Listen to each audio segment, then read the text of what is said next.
Learn to replace a decrepit door like this into a fully functional and more secure door like this. Greetings, I'm Dustin. Join me in the Thronemaker workshop.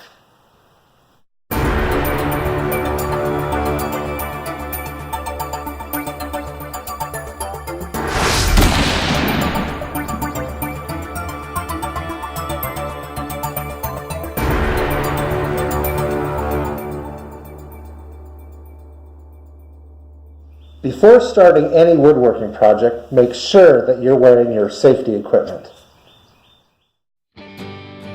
This door is rotten, falling apart and won't even close properly. I think we need a new one.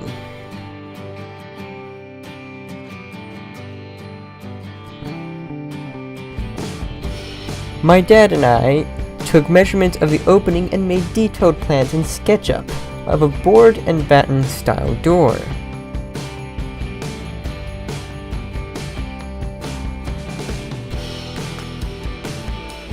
From the 3D diagram of the door, I was able to come up with a color-coded cut list for the project. I could then take the lengths of each part and compare it to the standard lengths that we can purchase at our local home center. This will allow us to cut 2 or maybe 3 parts from a single piece of lumber and save money. We went to the store to pick up the items we needed. The whole project cost about $125. That is a lot less than buying a brand new door for an old building.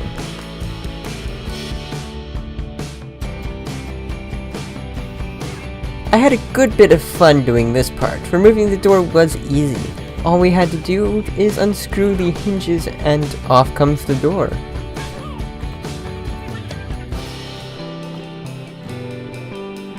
The frame, however, took a little more persuading. We pried off the door stops,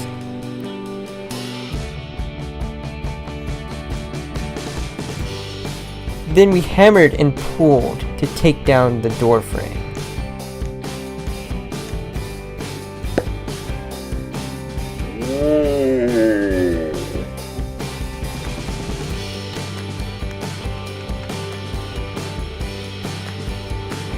Cleanup was just as easy. All that was required was just a little vacuuming of all the surfaces, and then I swept the floor.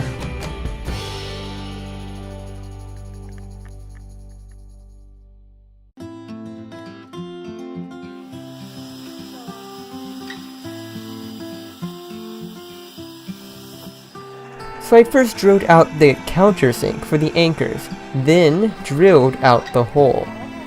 We made sure that the anchors would be placed so that they would go into the concrete blocks and be covered by the doorstops. In order to get a snug fit, we cut the board a little long and test fit, shave off a little and test fit it until it was perfect. We are using 2.5-inch long concrete sleeved anchors. When tightened, this knob at the end presses into and flares out the metal sleeve, therefore anchoring itself into concrete.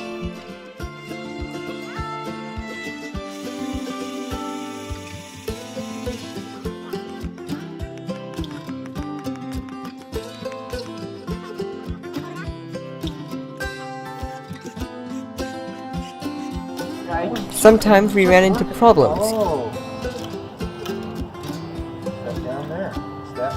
I told you. Here I'm chiseling out some mortar in order to get the wood to fit. That would be perfect.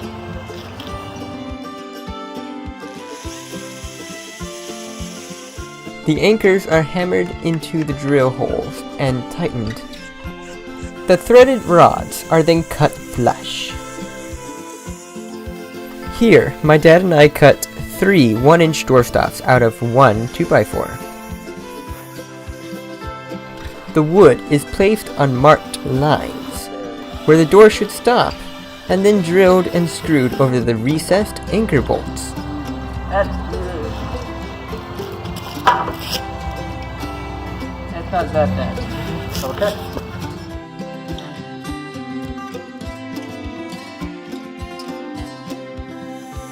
First, we rough cut the plywood for the door.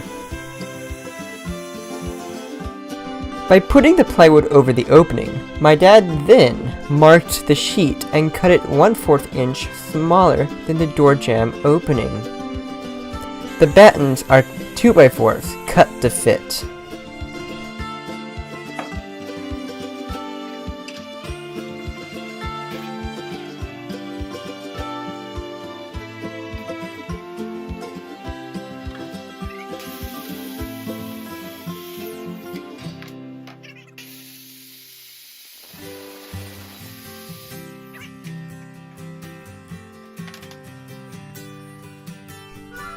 The 2x4s had to be planed down to 1¼ inches so that the deadbolt could fit on the door.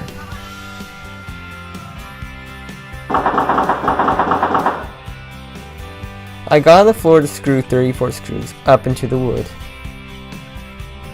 My arms were aching after a while. The T-hinges had to be marked and screwed into the 2x4s on the opposite side for strength.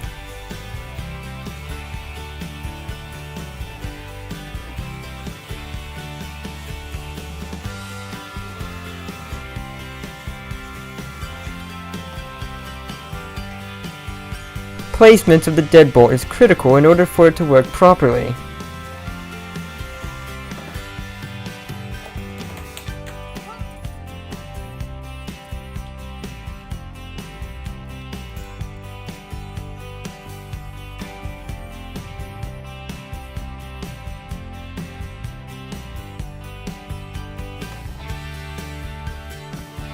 The little piece of plywood keeps an even gap under the door.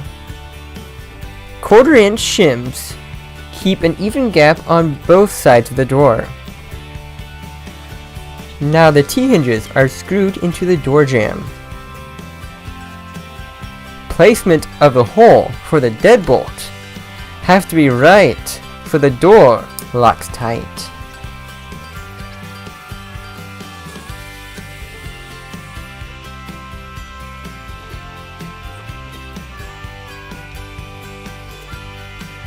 Here, we put the strike plate on.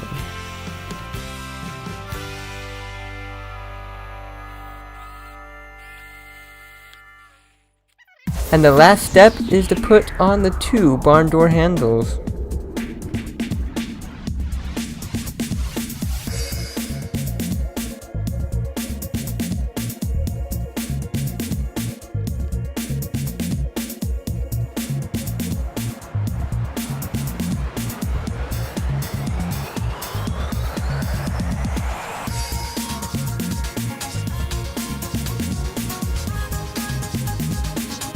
Now witness the power of this fully functional and secure shop door.